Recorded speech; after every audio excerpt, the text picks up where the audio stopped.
Well, good morning, everybody. Welcome to today's webinar. It's brought to you by both the Southeast Climate Adaptation Science Center and the Southeast Conservation Adaptation Strategy. This is a special Southeast CASC Science Seminar and the January 3rd Thursday Web Forum for those who are used to tuning into that CCAST series every month. My name is Hillary Morris, and I work on user support and communications for the Southeast Conservation Blueprint. So here's broadly what to expect from today's webinar. We will introduce our speakers, go over some meeting logistics. Our presenters will talk for 30 to 40 minutes or so, and we'll have time for Q&A and discussion at the end before we wrap up with a quick preview of next month's webinar and some upcoming events. I'm going to hand things over to Michelle Jewell with the CASC to say a few additional words of welcome and go over logistics. Awesome. Thank you so much, Hillary, and good morning, everybody. I want to add my welcome on behalf of the Southeast CAS.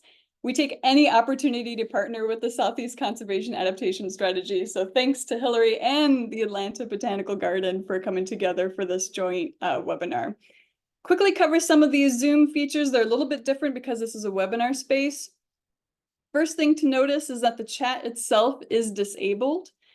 Your avenue for asking questions is that Q&A box. And I want to encourage you that as you have questions during the talk, go ahead and put them into that Q&A box. We're going to monitor that and we'll ask those questions on your behalf at the end during the Q&A time. You also have the ability in the Q&A to upvote questions. So if you see a question that you yourself have, you can upvote it and that brings it also to the top. During the Q&A session itself, you can also use the raise hand function, which allows us to unmute you so you can ask your question directly. The webinar itself is going to be recorded and you can access that recording afterwards in a couple of places. Hillary will post it to their calendar events on the CCAS website, and we will post it in our science seminar webpage and YouTube channel on the Southeast CAS. So don't worry, you will find this again somewhere on the internet. Now for a really quick short poll, just to see where everybody's from. I'm going to go ahead and launch that now. If you'll take just a few seconds to choose which one of these affiliations best describes you. This is super helpful information for us.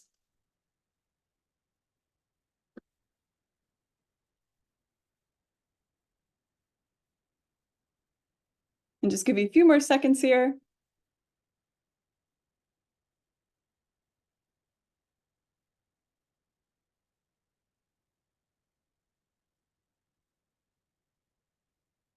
Thanks, y'all. That looks great. I'll go ahead and share those results too. It's always interesting to see who's in the room with us today. Thank you so much for that information. It's super helpful for us to know where these webinars are getting featured and who's in the room with us today. So with that, I will pass it back over to Hillary to talk about our speakers. Yeah, thanks so much, Michelle. Our speakers today are going to be Carrie Radcliffe, Emily Coffey, and Sarah Norris with the Atlanta Botanical Garden. Carrie, if you want to go ahead and start sharing your slides and get that queued up while I introduce y'all, that would be great.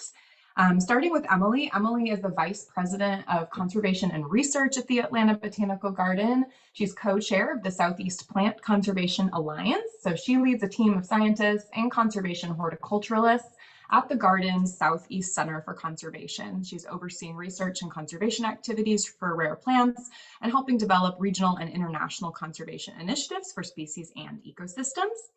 Carrie is the Director of Conservation Partnerships with the Atlanta Botanical Garden, and alongside Emily serves as co-chair of the Southeast Plant Conservation Alliance. She supports partnerships, facilitates cooperative planning, and manages collaborative habitat and species projects in conservation partnerships with a particular involvement in mountain bog and Piedmont prairie restoration.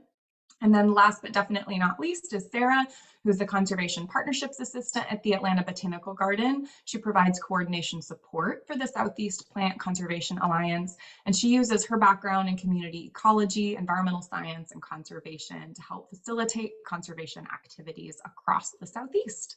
So with that, huge welcome to our three presenters. I will hand things over to Carrie to get us started. Thanks, Hillary, for having us and everyone else for joining us today.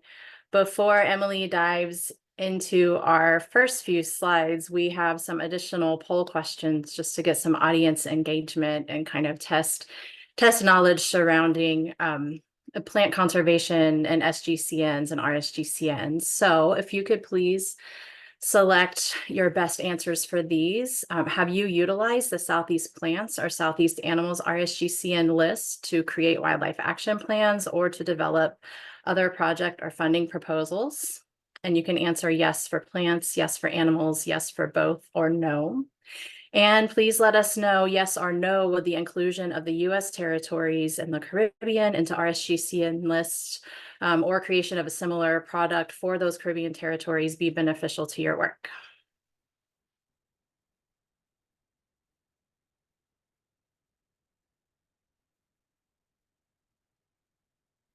And I think we can see the answers once everyone's done choosing theirs.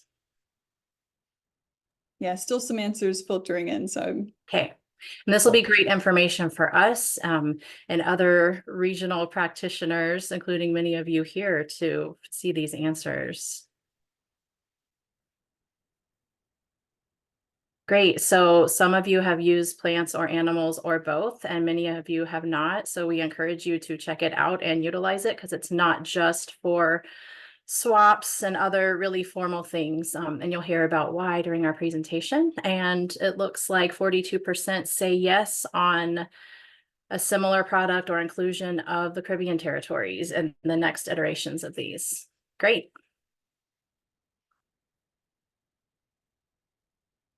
Is that all the questions that we have, Hillary, if you can remind me before we get started? I think so. Okay. Yep, that's what I've got. Yep. Perfect. Thank you. So Emily is going to start us off with talking about our work at the Southeastern Center for Conservation Atlanta Botanical Garden. Thanks so much to Carrie and to Hillary, and we are thrilled to be here today chatting with you all. And I'm going to start off just talking a little bit about the Southeastern Center for Conservation. So behind the scenes at the Atlanta Botanical Garden, the Southeastern Center for Conservation focuses on our mission, which is to really lead innovative strategies and partnerships to conserve imperiled plants and their natural communities. So we all know within the Southeastern US, we are a biodiversity hotspot with many of our plant species found nowhere else in the world. We also, I think many of you know that our Southeastern plants are also at risk for and have some of the highest risk in the country and great risk for extinction due to various different impacts and anthropogenic changes. Within the center, our staff work really hard to collaborate to study and restore and also protect those native plants and their habitats throughout the Southeastern US, as well as the Caribbean basin and also globally. Carrie, we can go to the next slide. And so this schematic is we created it to help simplify in one slide the myriad of different things that we do in our work. And it shows how we support our in situ conservation actions and efforts with our ex situ resources and our infrastructure. And you can see how we start off with really understanding the systems, with monitoring and assessing them, understanding the threats. And then we go into our work where we're looking at our ex situ work. So our conservation seed banking, our cryo and tissue culture work, and our conservation horticulture, where we're protecting species off out of the wild. And we underpin all of that work with our conservation genetics. So we ensure that we're understanding how those the population structures and how the ex situ populations are holding up in comparison to their wild populations. And then all of that work really directly feeds into our experimental augmentation, where we're trying to focus on restoring and protecting our habitats and making sure that our degraded habitats are really restored to the best possible functioning ecosystems that they initially had been. And that work with our experimental augmentation, our habitat restoration, is then underpinned by our conservation ecology work, where we're trying to understand the influences of both our pollinators and all of our ecosystem and environmental influences that are impacting that work that we're doing in situ. And as you can see, at the heart of this is our networks and our partnerships. And that underpins all of the work that we do. None of this work can be done independently. We are just one organization in a great network of many, many organizations that are working extremely hard, as all of you are as well, to save rare plants and habitats in the southeastern US. So we really want to focus on the fact that our work is part of a network and a part of a community.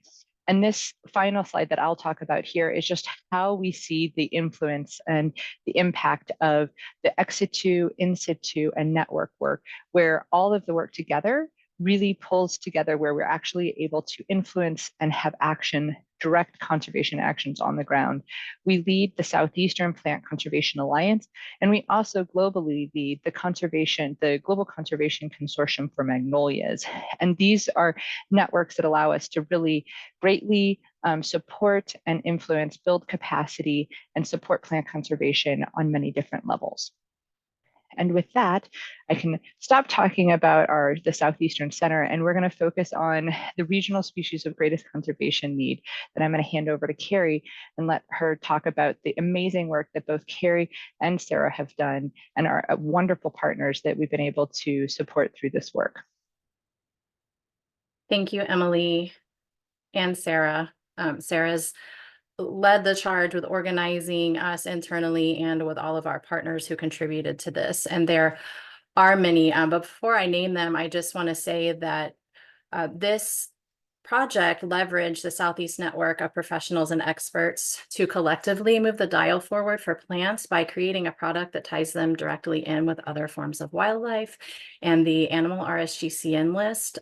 So therefore, although it's not the first RSGCN, it is the first of its kind in the nation because it is the first for plants.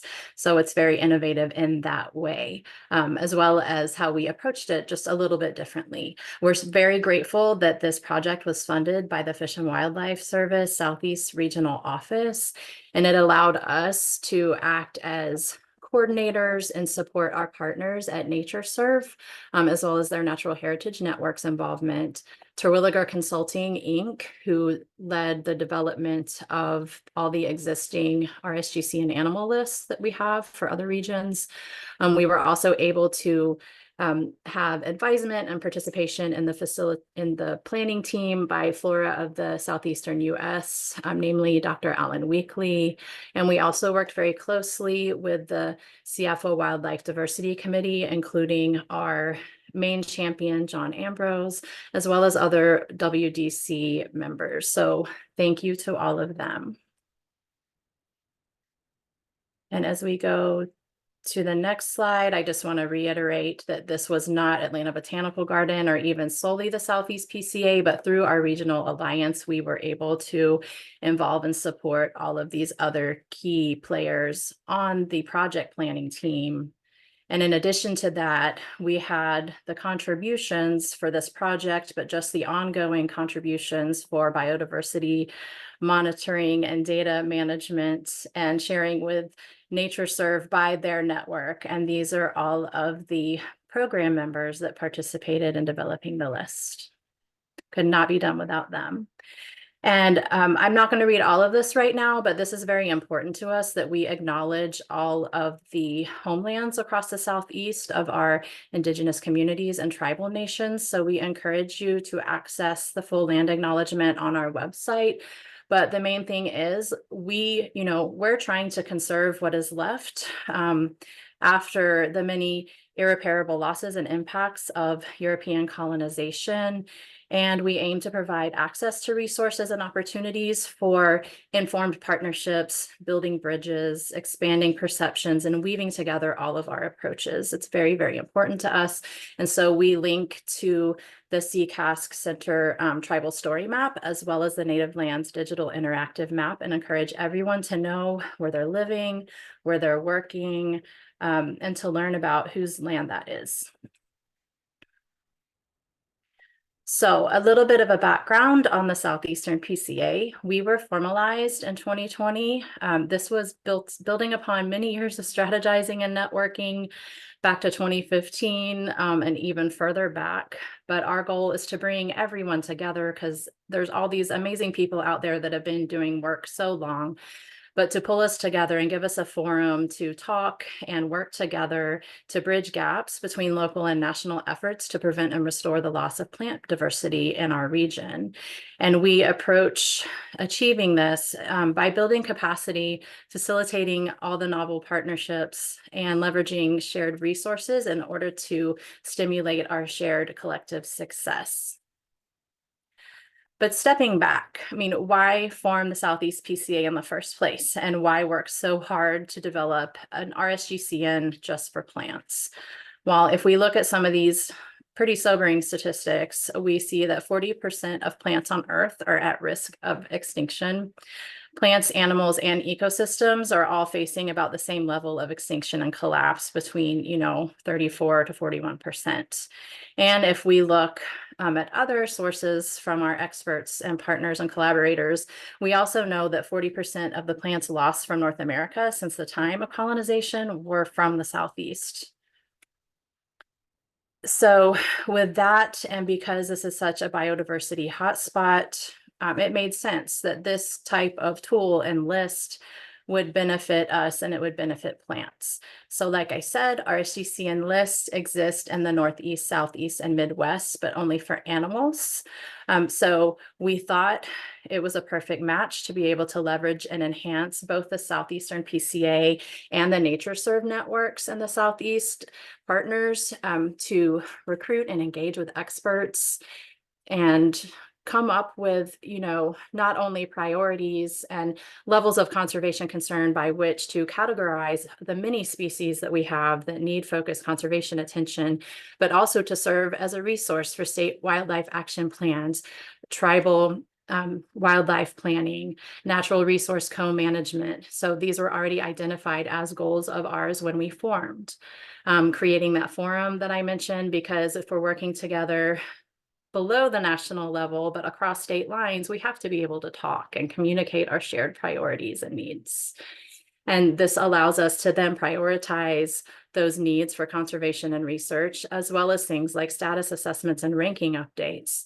All of these together fulfill goals of both the Southeast PCA and the Southeast Association of Fish and Wildlife Agency, including having that plant list for the Southeast to complement that existing animal list.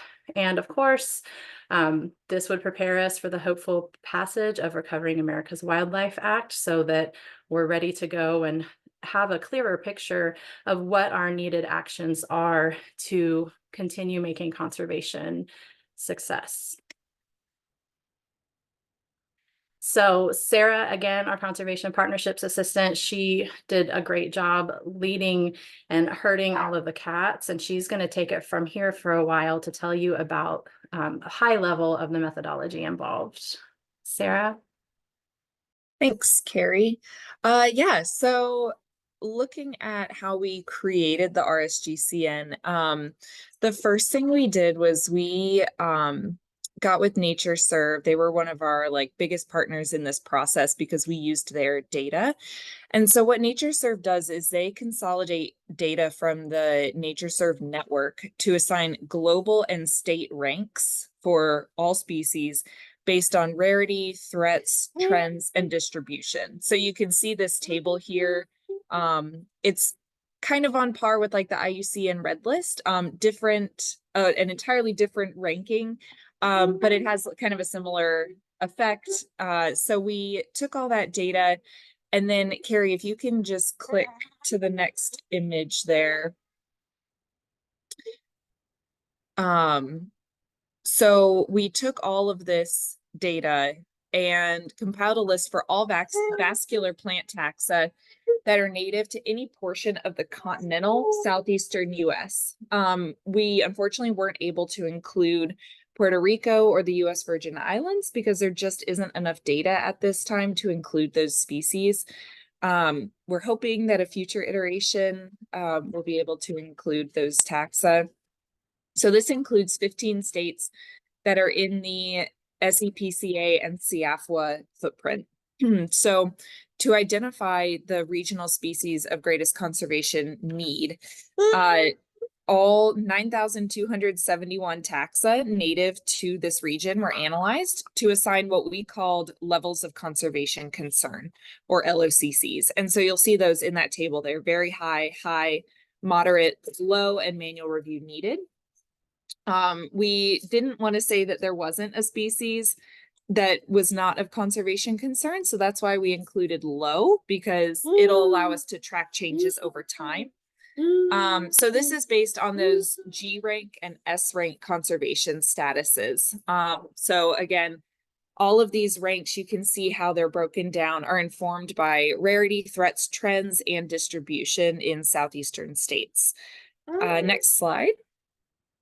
So the assessment that we did with this list in mind was an opportunity to review and supplement available information.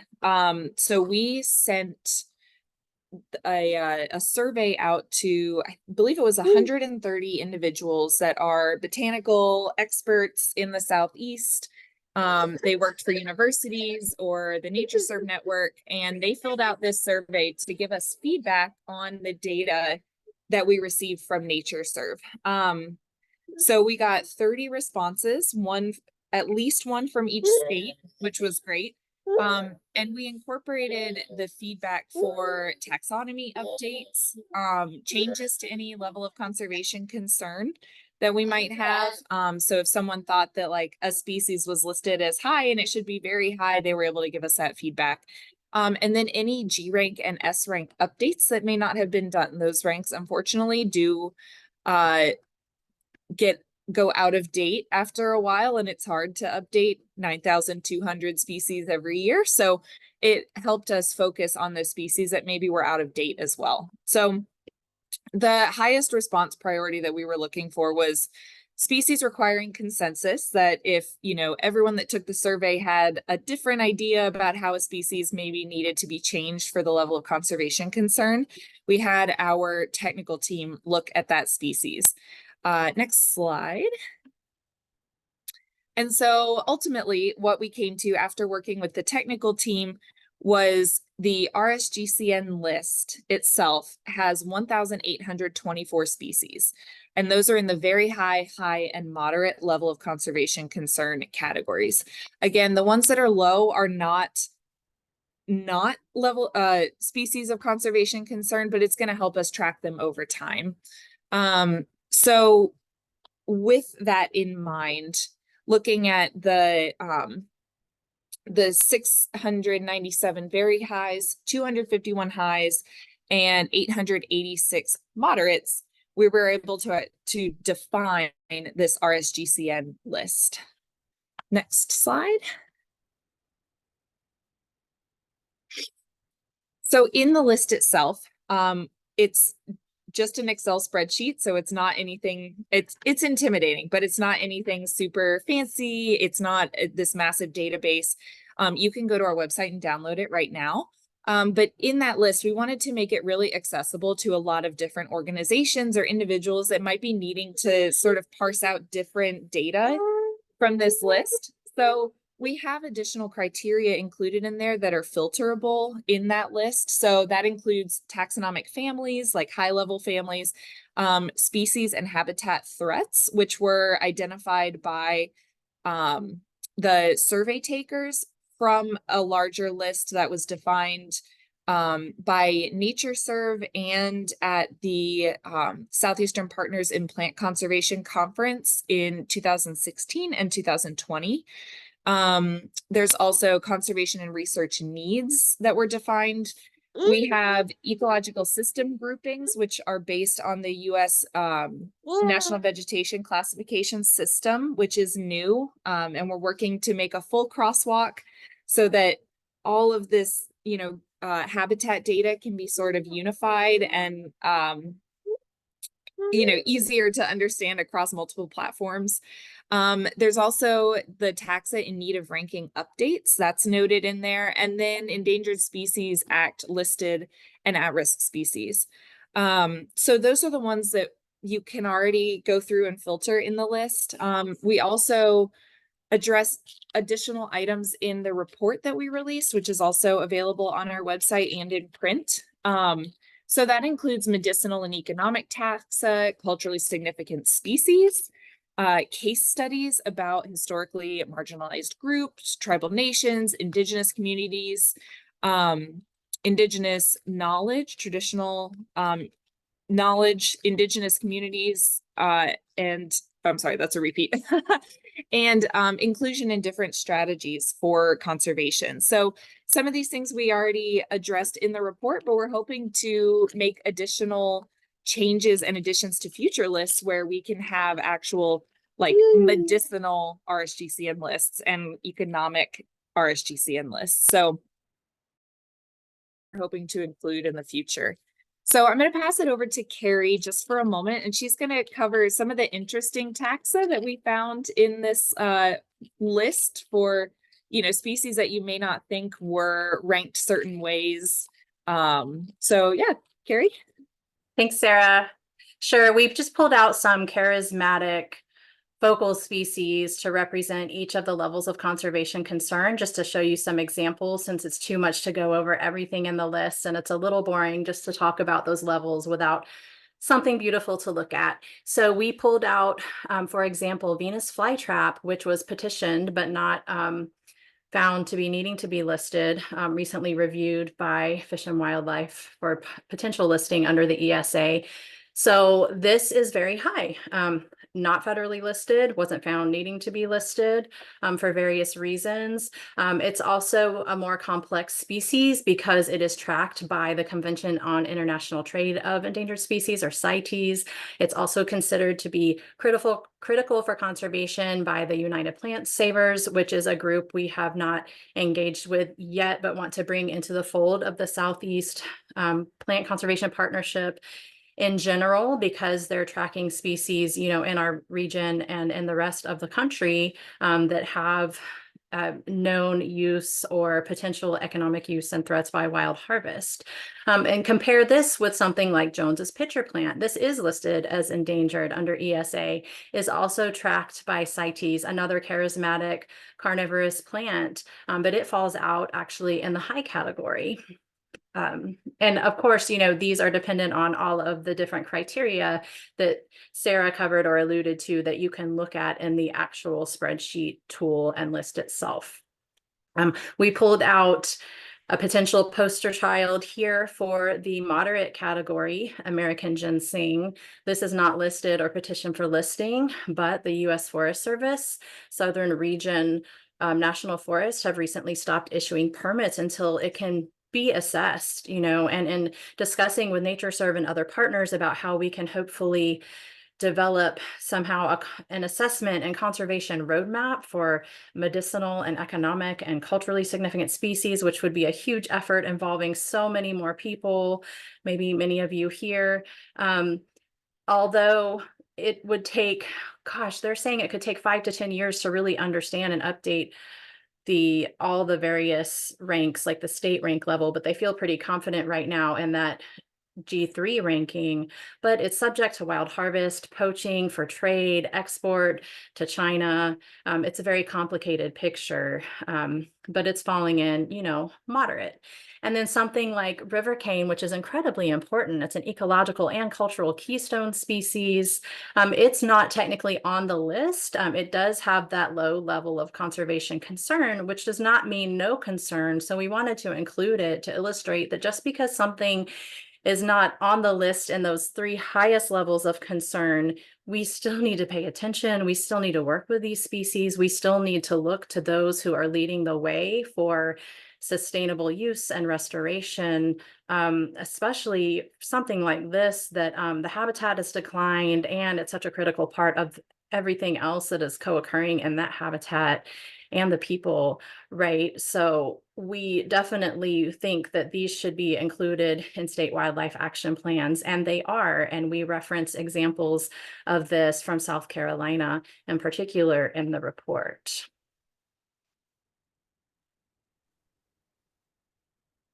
And then Sarah, I can keep chugging through unless you hop back on. I can talk about the threats. And so Sarah mentioned this, but in the data that was pulled for all the species, I'll just sort of introduce this section.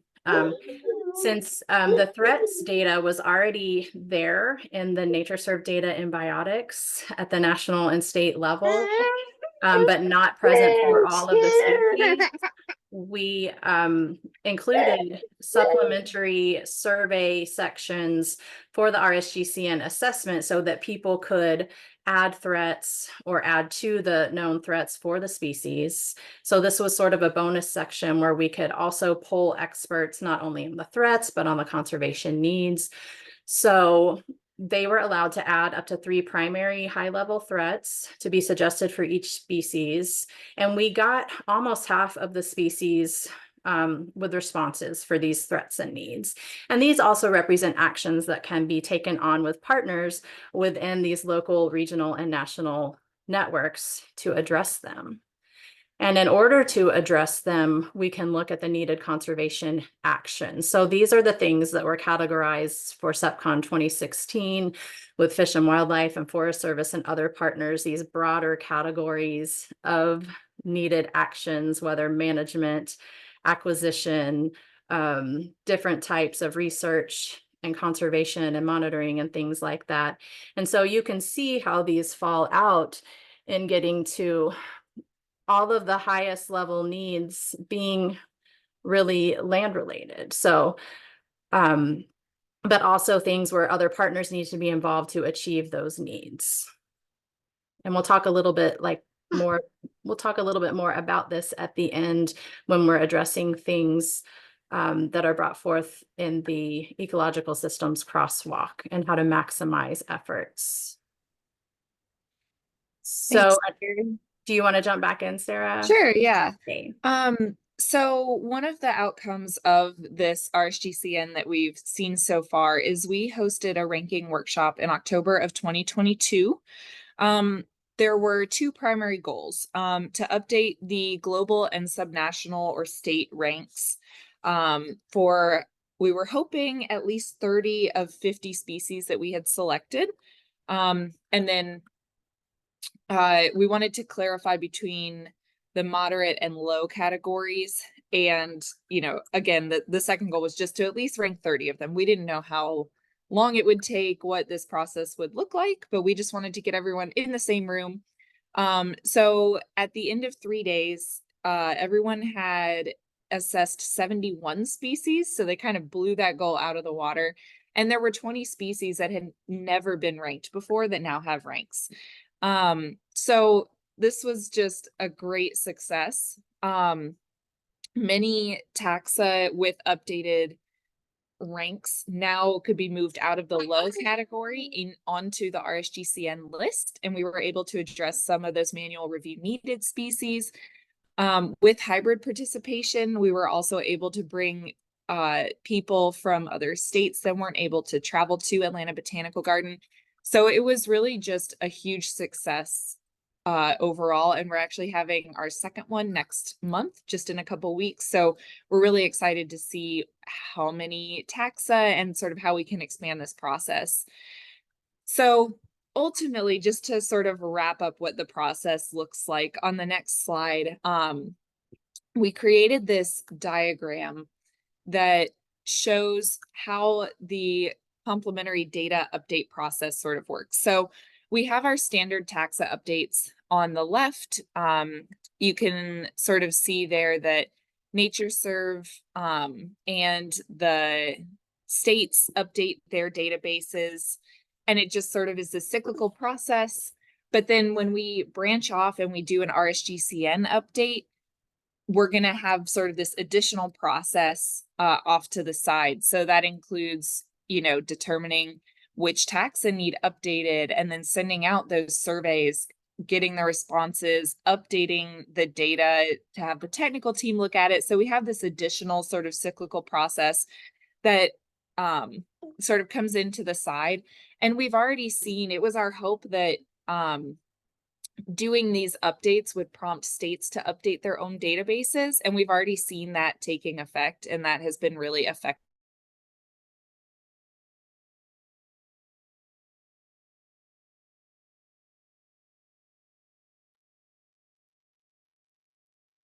to adapt models of success, that we can bring more partners together, and that we can just continue this process. Updates, and we can include more taxa and more of these like side lists, like culturally significant and ecological species. And I did just want to, Carrie, I know you'll be able to chime in on this.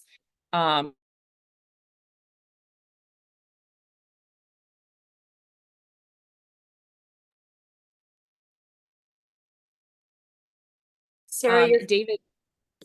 Oh, you were freezing up a little bit, but it may have been my Oh, connection. sorry. I just wanted to bring up the question that David had asked about like connections to tribal and indigenous communities, and that like river cane is so important, but that it's low on the list. So I guess I just kind of wanted to reiterate that, you know, as we can add these culturally significant species in, we can see sort of maybe a change in those levels of conservation concern over time, which will be really valuable. So Carrie, it back to you then for the ecological systems data that was added. Thank you. And we're getting some great questions and feedback in the Q&A. So I encourage you all to check that out. Been trying to answer some of those. Someone also mentioned historic significance. And I guess I'm just broadly including that with cultural, which is not, there's nuances there. And so I'm making notes. I'm going to keep all these questions. This is really great because we were able to come in through the Southeast PCA and be a little more flexible and adapt this approach for plants. I think we can continue to incorporate feedback like this, even if it's not in a future iteration of the actual list, but in the report and the communications and the networking for how we're approaching conserving these things collectively, right? Because there are all these different ways to look at things and things that need to be considered.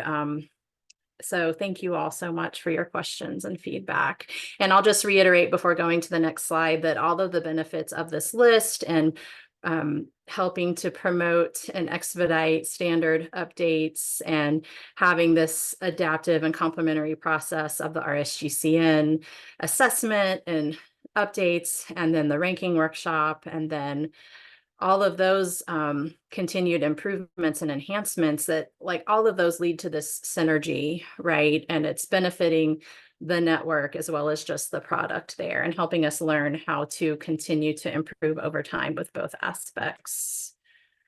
And one thing that arose during this process was the need for an ecological systems crosswalk specifically.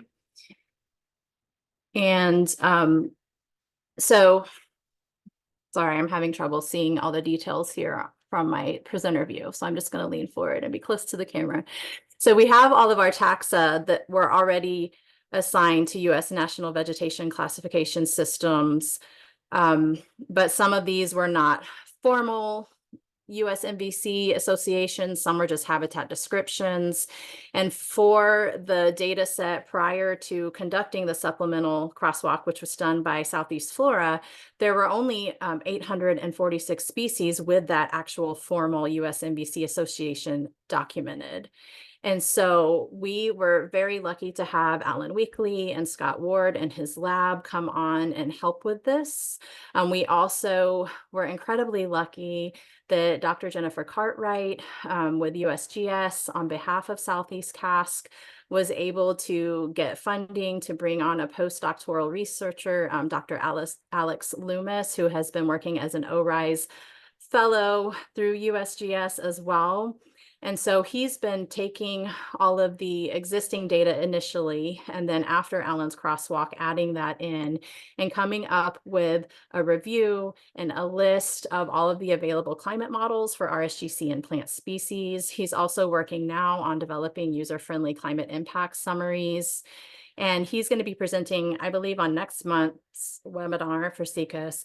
But all of this is going to help translate the information and then inform state and tribal wildlife action planning, as well as monitoring and management right after those swaps are revised in the next year, which is incredibly important because we're trying to make a tool, but it's not necessarily friendly for everybody to be using. So translating that information and the available knowledge for the plants and then the ecological groups, which are like a broader level of habitat, basically, that correlates to the land fire product, that is going to be more applicable for managers, land managers, to then implement priorities identified in those plans. Hopefully that makes sense, but Alex will be presenting about it next month. And so we had in previous webinars with other organizations this year presented Alex's preliminary top 15 USMVC ecological groups for Southeast RSGCN plants. This is the updated version that has then gone back and incorporated Dr. Weekly and Scott Ward's crosswalk efforts, which I'll talk a bit more about. But you can see how high the concentrations of the plants, the RSGCN plants, are in some of these systems, which is great. That's what we want to see.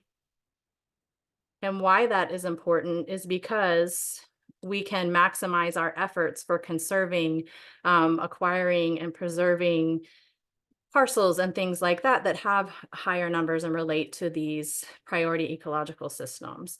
You know, we have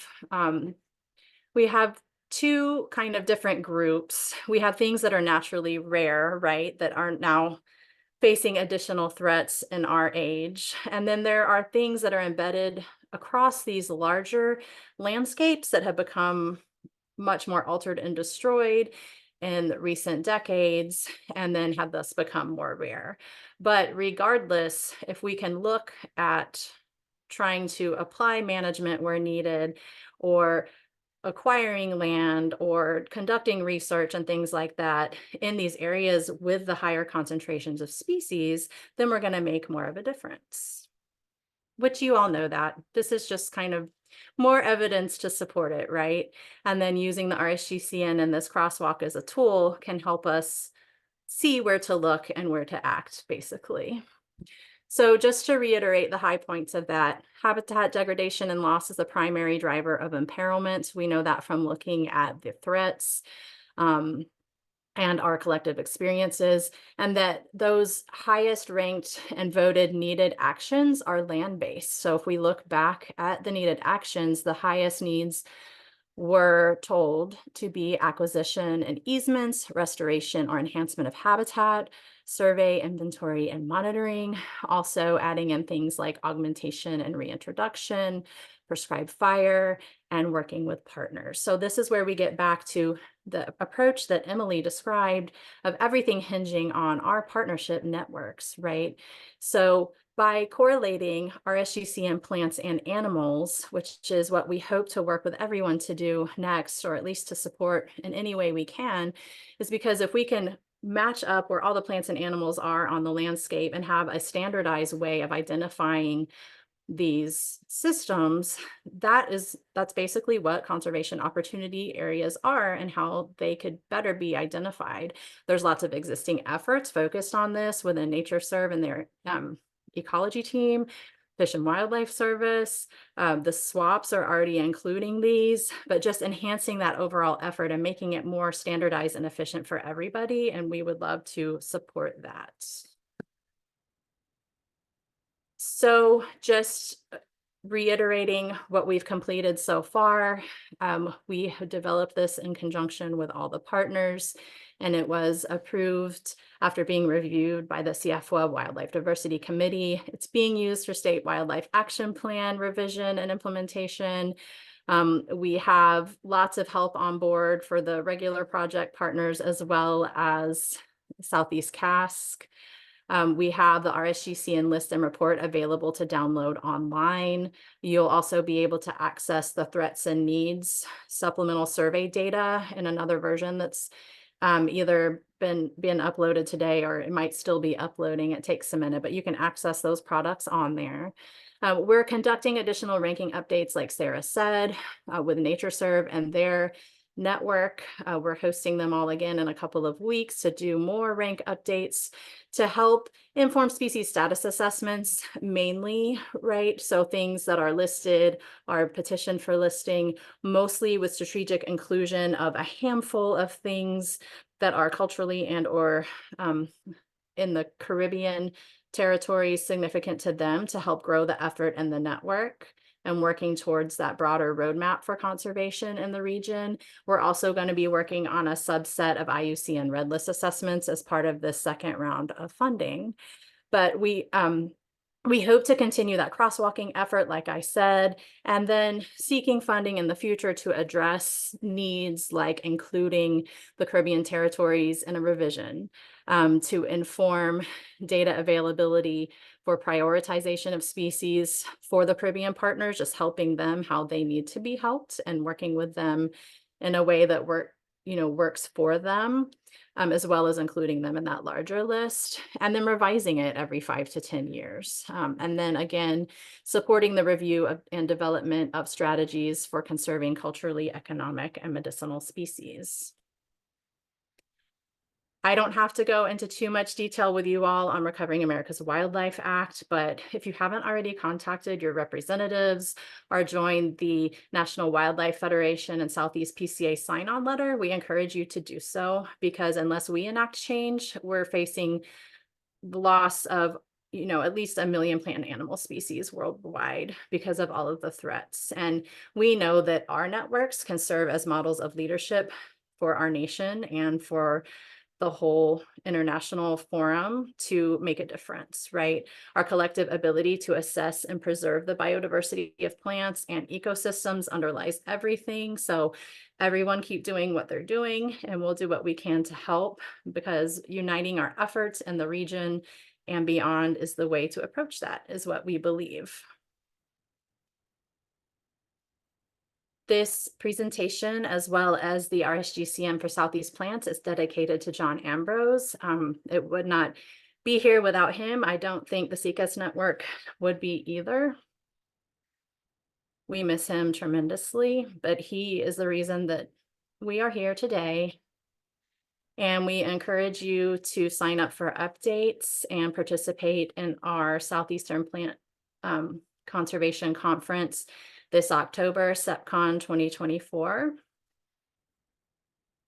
And I'm just going to leave this up here and go back to looking at the questions in the chat, but I believe we're going to have some time for questions and discussions as well.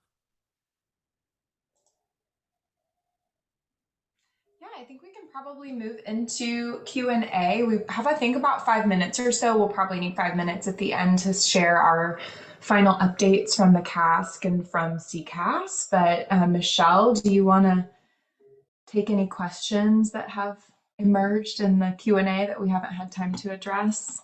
Yeah, folks, and thanks again for putting in your questions during the talk, and a huge shout out to Carrie for madly answering questions while also presenting at the same time. That is some two-brain webinar prowess you're seeing on display right now. As a reminder, if you have a question that you'd like to ask yourself out loud, in the middle of your screen at the bottom, there's a raise hand function. If you hit that, that will bring you up in the queue, and we'll be able to unmute you and you can ask your question to the panel itself. Otherwise, we've had some wonderful Q&A in the Q&A itself. And I'll go ahead. Carrie's busy with one comment. There's one question that just come into the Q&A from Mary Long. Mary says, thank you for all this information and the needed efforts being done. Are other federal agencies involved directly? Sure, I can answer that. So in addition, with the Fish and Wildlife and Forest Service being kind of founding members to launching the Southeastern Plant Conservation Alliance, we were able to go beyond simply inviting the NatureServe Network member programs to participate in the RSGCN assessment survey. We opened that up and received responses from employees and botanical experts from both of those federal agencies. So that's one reason we had so many survey responses for that process to be considered in the technical review, was because the survey was open also to all experts that were personally invited in the Southeast PCA network. And then yes, Forest Service and Fish and Wildlife Botanist both submitted those with a lot of valuable information. And we hope it's benefiting them. We have heard feedback that it is benefiting them as well. The top 15 list of the ecological system associations, we just got that updated version from Dr. Alex Loomis, who is that current ORISE fellow with CCASC. Yes, and he, great. If someone from CCASC would like to answer that, and also that's fine. I saw a little notification there, but Alex will also be presenting next month. We have the previous version in our report, but the updated version just came in from him last month. Yeah, sorry, Carrie. I was just indicating that you were answering that live. So okay. Just to clarify, is Alex presenting on a Southeast CASC webinar coming up? Is that?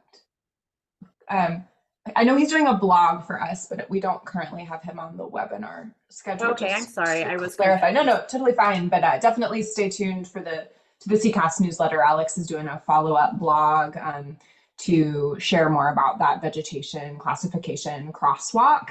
There is a blog that the Atlanta Botanical Garden staff who are presenting today did in the January CCASC newsletter that just went out, and it does have a little table of like the top 10 vegetation classification that was the most up to date at that time.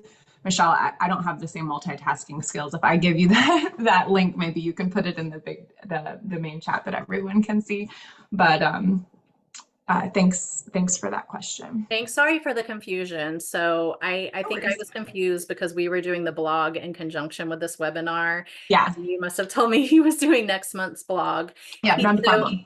And then we and he both did separate webinars for Southeast CASC last year. I can't remember if that was just on the SWAP working group or the broader group.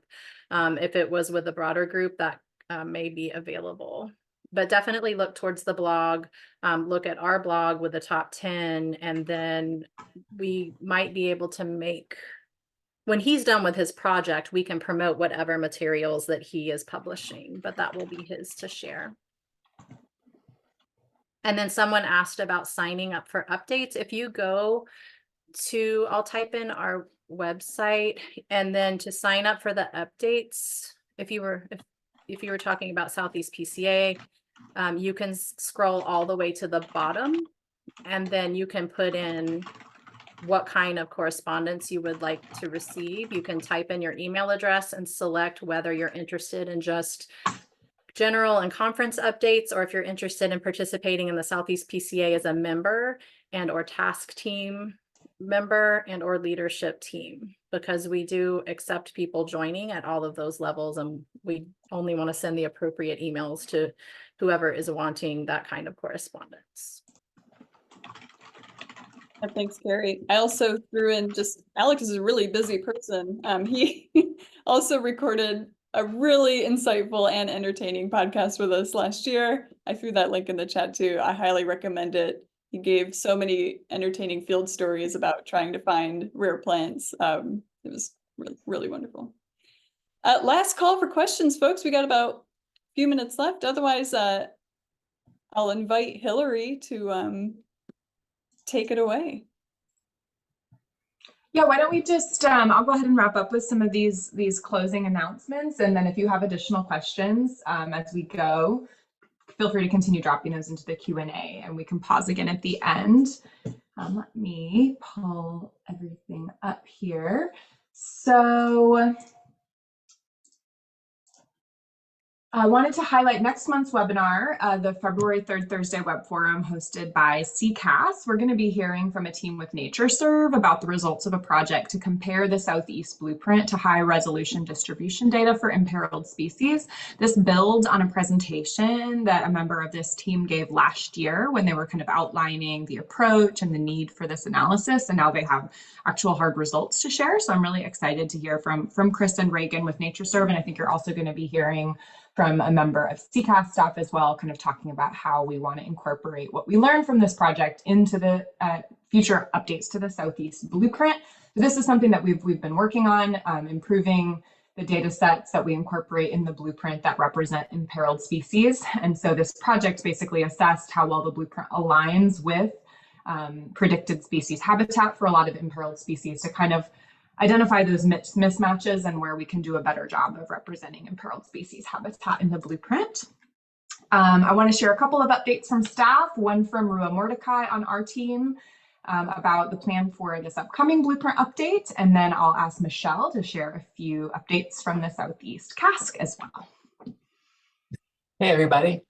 So yeah, the plan for the 2024 Southeast Blueprint update, we've got a few things. We're going to focus in on a smaller number of indicators on the continental Southeast based on some of known issues, the data availability you've gotten. So we're going to go a little bit deeper on some big and important indicators this year. So keep an eye out. In the blog, we already announced the first kind of indicator team to join in. So keep your eye out for future blogs if you want to get involved in some cool indicator improvements. We've also working on some method improvements to make the blueprint run faster, account for some regionally significant indicator variables, values, and also just better support users that are doing regional prioritization. So if you're looking across comparing parts of this state to this state to that state, we're working on some methods to make it work even better for you in that context. And another twist we're doing for this year is we're planning on doing the workshops in fall of this year after the blueprint release. So I know a lot of you wanted to really take a look at some of the underlying indicator data and information when you were reviewing the blueprint and giving us sort of feedback, and wanted to be able to have it on the viewer and make it a little more interactive. So we're experimenting with doing it once all the stuff and information is up there, so you can have all the fun tools to play with while you're reviewing the draft. So those are some 3 big things for coming up for this year. Thank you so much, Rua. Michelle? Yeah, another talk coming up, February 15th in the afternoon is our next seminar. It's with the North Carolina State Climate Office. It's for everybody, but especially for folks who are in the Fish and Wildlife Service who might be in this talk. This is a really interesting one for you. They're going to be displaying their new web-based visualization tool with climate projections. So I encourage you to sign up for that one. I will throw that link in the chat right now. And I've also thrown in a link that just takes you to all of our spring seminars. If you have any interest in those, they are there for you as well. Otherwise, it looks like everybody's questions have been answered. Oh, sorry, one last one. We also have our Global Change Research Fellow applications are open. If you are, or you know, a graduate student studying global change in the Southeast, please let them know that we have a program for them. You can find it on our site quite easily. Maybe other Carrie is madly finding that link for me. That'd be wonderful because I don't have it in front of me. But please do double check. It's a great program. We'll be supporting graduate students across the Southeast CASC for this next cohort coming up. Thank you so much, Carrie. I appreciate it. Otherwise, I want to thank y'all again. Today, we had 88 attendees in the room listening today. It's wonderful. I want to thank y'all for your time and attention. As I mentioned before, these are recorded and they'll be uploaded in various spots. But otherwise, we will see you in a future webinar or somewhere else very, very soon. So thanks, y'all. Appreciate it.